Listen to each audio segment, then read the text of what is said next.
There will be times when you will encounter errors in writing your formula. In this part, we will try to understand what the errors mean and how to resolve them. First, we have the multiple number signs or multiple hashtags. This means that your column width is not enough. All you have to do is to adjust the width to fit your text inside. For example, if this long text wouldn't fit in your cell, you will see multiple hashtags over here, and all you have to do is to adjust the width of your column. We also have hashtag ref exclamation point error. This means that our reference cells do not exist. All our functions here are linked to this column. So in case we will lose our reference cell, all of these functions will give us ref exclamation point error.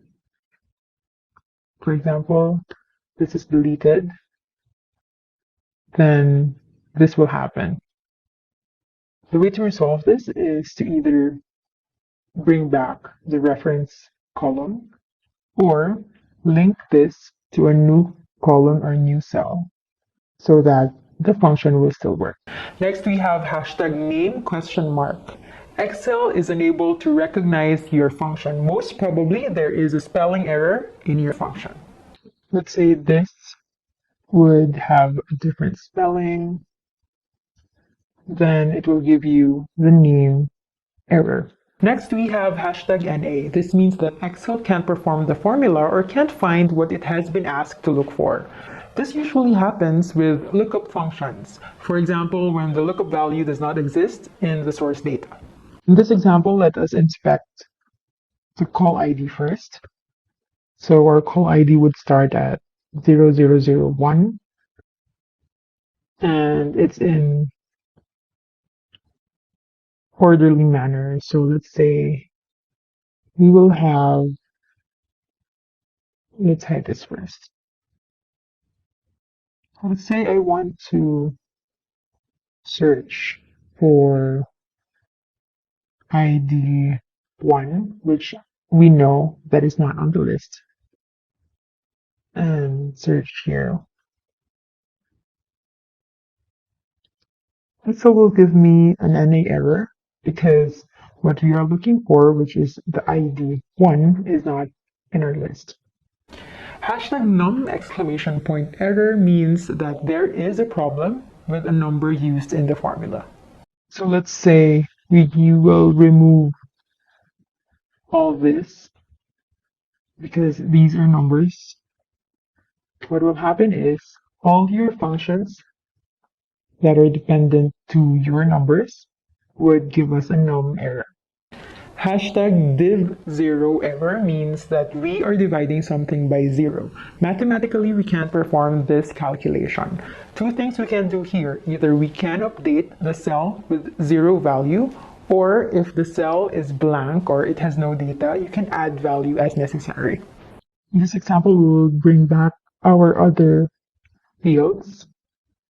So we will use the speed of answer column, and this is in seconds, so we will try to convert them to minutes by dividing by 60.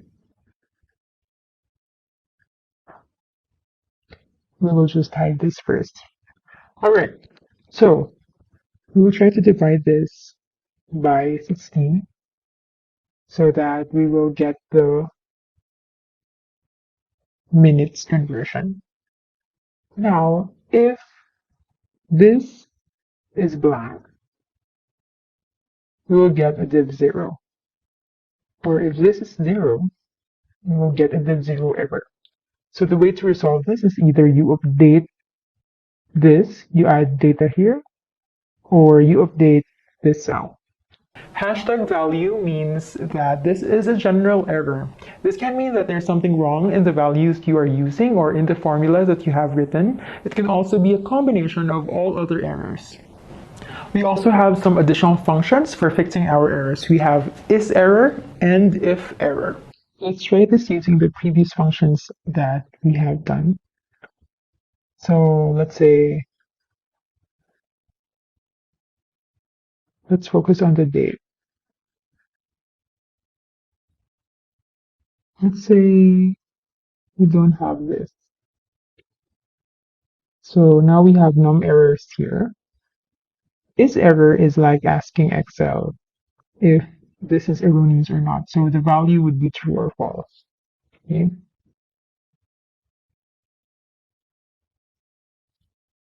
That's false, meaning this is not an error value, right?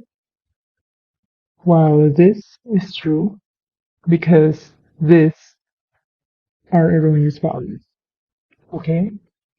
While if error is like adding condition, telling Excel that if this is erroneous, then I will do this. Usually, people would change erroneous values to blank cells. So it's like if error, if this is error, then I will change it to blank. Otherwise, Excel will keep the original data.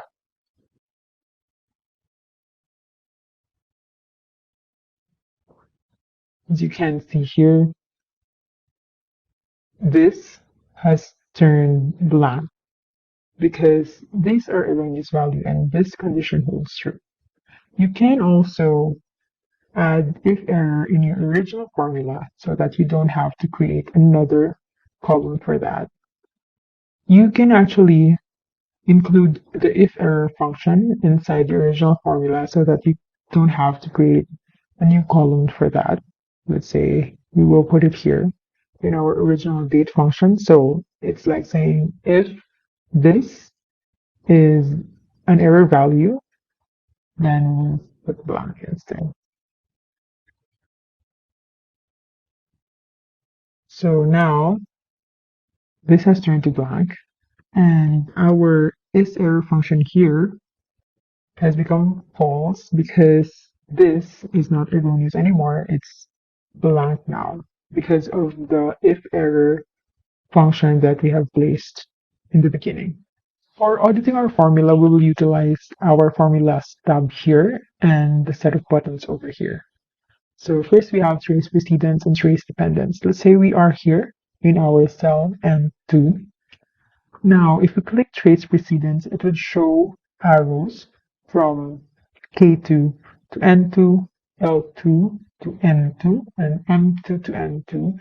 Those are the cells contained in your formula. So it's like asking Excel, what are the cells that I am dependent at?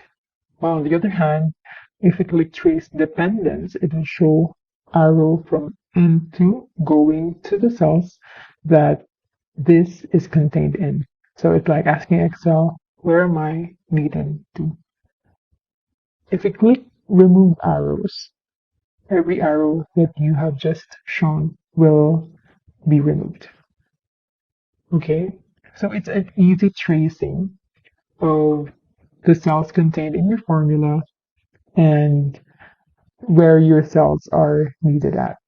Next, we have the error checking button over here. So if we click this, it will show us a window to check our error. The cell formula is here, and the description of the error is here. So in this case, this is our formula, date M7L7K7, and then the number error. There is a problem with the number used in the formula. So this is basically just a description of our error. Here, there are other buttons. Help on this error will take you to the web where you can see guides on how to fix your error. Show calculation step is the same as this one, the evaluate formula button over here. Ignore error will just let you ignore this as an error, and then edit in formula bar will let you edit the formula itself. So let's try evaluate formula. Evaluate formula is actually just letting us see how each argument inside our formula is derived one by one. So in this case, M7, if we click evaluate, the value of M7 is 0. Next is L7, which is again 0. And then K7 is again 0. And in return, it gives us a number error. So this will allow you to see which part of your formula you started to have error. So let's try another one, which is a not so erroneous information and try to evaluate. We also have this button here, the step in button. This will add another layer of evaluation where we can see where each argument is derived from. So in this case, M2, this is our year, and it is derived from B2, which is a formula. And if you click step in, this is the actual day of B2. So it's from the raw data. So this is the formula used for B2, and then in turn it was used for the date function. That's how we use the evaluate formula and step in button. So if you click step out, it will just take you back to the original level. Okay, so that's how we use the error checking and evaluate formula buttons.